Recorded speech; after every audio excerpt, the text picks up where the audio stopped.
Bienvenue dans cette nouvelle édition du Morning News. Au sommaire, le Mali réclame une compensation pour la libération des 46 soldats ivoiriens détenus à Bamako depuis le 10 juillet. Compensation qui se traduirait notamment par l'extradition de personnalités politiques maliennes réfugiées en Côte d'Ivoire. Les détails dans ce journal. Au Tchad, le dialogue national inclusif entamé il y a une vingtaine de jours est dans l'impasse entre boycott et manifestation. Le bras de fer entre les autorités de transition et le principal parti d'opposition, les transformateurs, persiste. Et puis retour sur la mort de la reine Elisabeth II qui suscite des sentiments mitigés à travers l'Afrique. Au milieu des hommages élogieux, on retrouve en effet des critiques de l'héritage colonial de la Grande-Bretagne sur le continent. Mais tout d'abord, la cérémonie d'investiture de João Lourenço, réélu président de la République d'Angola après la validation par la Cour constitutionnelle des résultats du scrutin du 24 août, aura lieu ce jeudi 15 septembre à Luanda. 80 000 agents de différents organes de la police nationale seront mobilisés pour l'occasion. La police nationale qui a notamment appelé les citoyens à s'abstenir de tout acte susceptible de troubler l'ordre public et la sécurité. Sera également investie ce jour la vice-présidente de la République Esperanza Maria Francisco da Costa.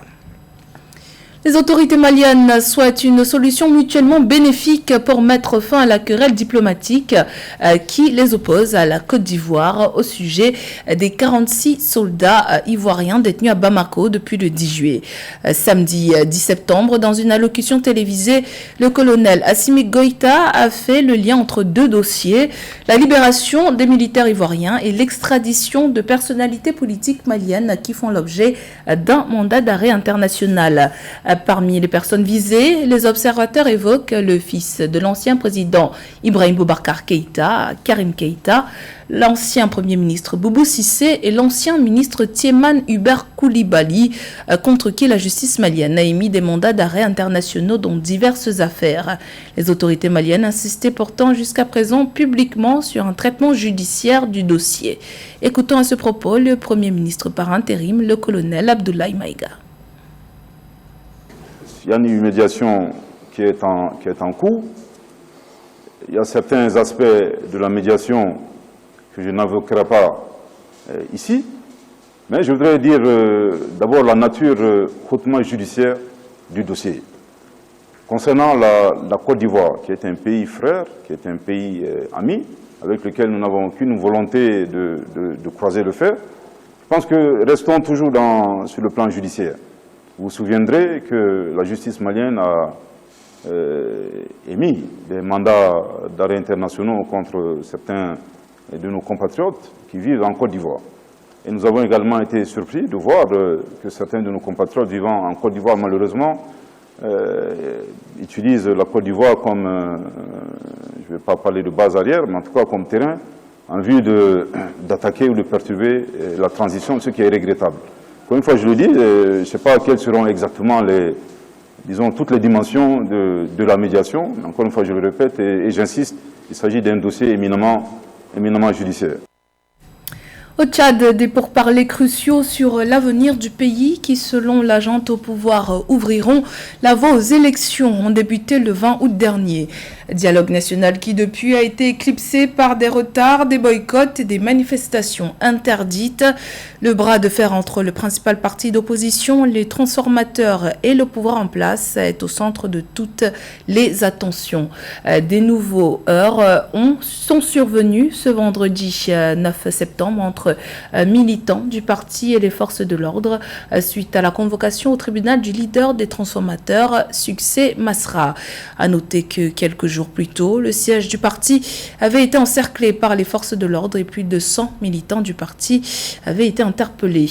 Ce samedi, le président de la transition, Mahamat Idriss Déby, a regretté ces incidents et invité la classe politique à la responsabilité. On l'écoute.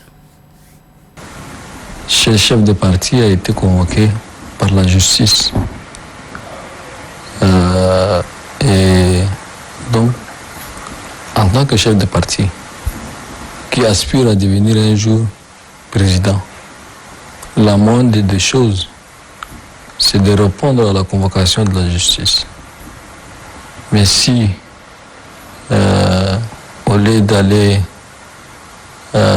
comme prévu par la loi à la convocation avec ses avocats, il mobilise des innocents, je trouve que c'est une façon de ne pas respecter la justice.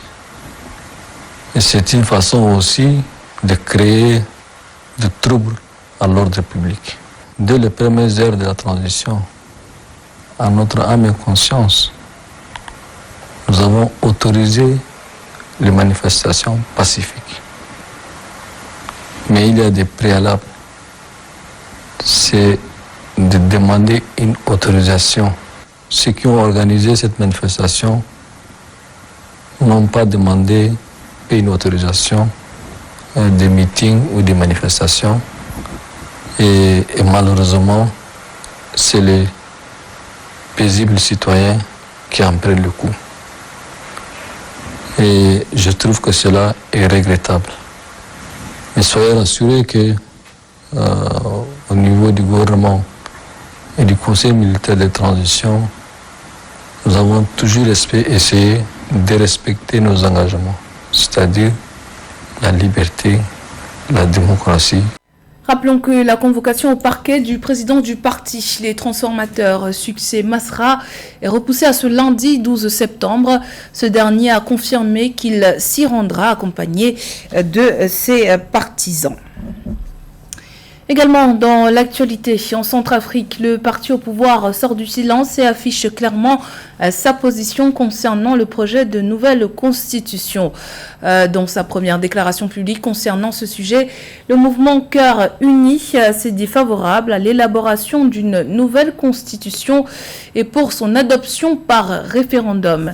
Ceci au nom de la souveraineté du peuple. Notons que le 26 août dernier, le président Faustin Archange Touadéra a signé un décret portant création d'un comité de rédaction de la nouvelle constitution. La composition de ce comité demeure pour le moment inconnue. La force régionale mise en place par la communauté des États de l'Afrique de l'Est pour combattre les groupes armés dans l'Est de la République démocratique du Congo sera déployée d'ici peu. Selon les termes de l'accord ratifié entre les États membres, la force de l'EAC aura à sa tête le général de division Jeff Nyaga du Kenya. Elle sera opérationnelle dans cette région pour une période de 6 mois renouvelable. Plus de détails avec Nathalie Mo. La force régionale de la communauté d'Afrique de l'Est pour la paix sera déployée pour une durée de 6 mois renouvelable à l'Est de la République démocratique du Congo. La durée de la mission de maintien de la paix est-africaine a été dévoilée lors de la signature du statut de la force régionale le 8 septembre 2022 en Tanzanie. Le secrétaire général de l'organisation régionale, Peter Matuki, recommande cependant que la voie diplomatique reste la priorité. That they stabilize that part of the region, which is very important. So that agreement again was. Cet accord a été signé entre la communauté est-africaine et le gouvernement de la RDC. Tous nos États membres disposent désormais de ce document sur la base duquel ils peuvent faire déployer leurs équipes sur le terrain. Mais ce qui est ressorti, c'est qu'étant l'une des options, les canaux diplomatiques doivent maintenant être mis en place. One of the options, diplomatic channels now need to be put in place. La RDC et la communauté d'Afrique de l'Est ont établi le quartier général de la force ainsi que son état-major. Le général de division Jeff Nyaga du Kenya a été nommé à la tête de la force conjointe est-africaine de maintien de la paix au Congo. The troop contributing countries, right from Southern Sudan, then we have Kenya. Les pays contributeurs de troupes sont le Soudan du Sud, le Kenya, l'Ouganda et le Burundi. Ceux-ci sont déjà engagés à déployer un certain nombre de niveaux de force. Je crois fermement qu'en tant que commandant de la force, ce n'est pas qu'une question de nombre. Il s'agit de la capacité que chaque pays va déployer. Et aussi, vous savez que nous allons mener les opérations conjointement avec les forces armées de la RDC. You are aware we are going to be conducting joint operation together with the armed forces of DRC. La communauté d'Afrique de l'Est invite la RDC à renforcer son intégration au sein de l'espace communautaire. Le gouvernement congolais doit verser sa contribution financière en tant que pays membre, nommer un juge à la Cour de justice de l'Afrique de l'Est et élire 9 députés à l'Assemblée législative communautaire d'ici fin 2022. Les hommages continuent de pleuvoir dans l'ensemble des capitales de la planète depuis l'annonce de la mort le 8 septembre de la reine Elisabeth II, avec un hommage très appuyé notamment de la part de dirigeants du continent africain qui ont présenté leurs condoléances à Charles III, le nouveau roi d'Angleterre. Mais alors que les condoléances affluent, les sentiments sont très mitigés au Kenya, ancienne colonie britannique. Zara Mohamed Moutiu. Alors que les hommages à la reine Elisabeth II affluent du monde entier, le sentiment est mitigé au Kenya, ancienne colonie de l'Empire britannique. Une époque marquée notamment, se souvient Jitu Wakaegeri, par la répression brutale du mouvement insurrectionnel des Mau Mau dans les années 1950. Jitu Wakaegeri, aujourd'hui âgé de 98 ans, avait 17 ans à l'époque lorsqu'il a rejoint la rébellion contre la domination anglaise. L'accession au trône de la reine Elisabeth II en 1952 coïncide ainsi avec le début de l'insurrection des rebelles anticoloniaux et des exactions commises par le régime britannique. Si vous voulez vous excuser à l'avenir, vous pouvez le faire, mais on n'oubliera pas. Je ne le ferai pas personnellement. Oublier que j'ai été incarcéré pendant 7 ans avec mon père, je ne peux pas oublier. Je ne peux pas oublier que j'ai laissé mes enfants pendant 7 ans sans nourriture, sans éducation. Je n'oublierai jamais. Le Kenya et la reine, un rapport ambivalent et une relation particulière. C'est ici, à plus de 7000 km de Londres, qu'à l'âge de 25 ans, elle a appris la mort de son père, le roi George VI, et son accession au trône. En ce mois de février 1952, elle effectuait une tournée dans l'Empire aux côtés de son mari, le prince Philippe. Quelques mois après ce voyage, la rébellion anticolonialiste, violemment réprimée par les colons britanniques, coûtera la vie à 100 000 Kenyans.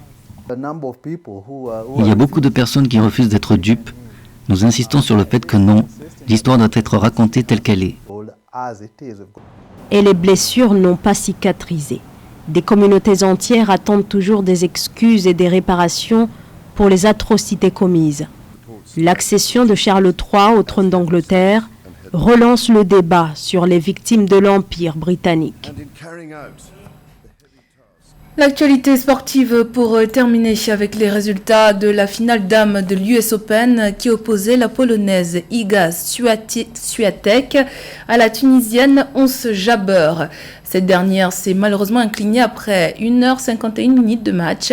Une victoire pour la polonaise en 2-7, 6-2, 7-6. Ons Jabeur a raté samedi 10 septembre la possibilité de devenir la première africaine à remporter un grand chelem, une défaite qui l'encourage davantage à atteindre son objectif. On l'écoute. Mon adversaire a été très forte et a mis beaucoup de pression sur moi. Ça ne m'a pas aidé. J'ai essayé d'entrer dans le match, c'était très difficile. Elle jouait vraiment très bien. Pendant le deuxième set, j'avais encore une chance tout comme elle. J'essayais de revenir, mais c'était compliqué. J'aurais voulu mener le jeu et m'appuyer sur mon avantage, mais je n'ai aucun regret parce que j'ai donné tout ce que j'ai pu. J'aurais voulu faire de meilleurs services aujourd'hui et cela m'aurait bien aidé. Mais bon, je vais rester positive et travailler sur mes points faibles. Je voulais montrer que ce n'est pas impossible pour quelqu'un qui vient de mon pays, de mon continent, de décrocher ce titre. Il faut que je continue à m'améliorer et peut-être que dans les années à venir, je pourrai partager mon expérience avec la nouvelle génération, leur montrer un petit peu le chemin. Car je n'aimerais pas qu'ils perdent du temps dans certaines choses, comme moi je l'ai fait simplement parce que je ne savais pas quoi faire à certains moments. J'aimerais donc les guider dans l'espoir de voir émerger de plus en plus de joueurs.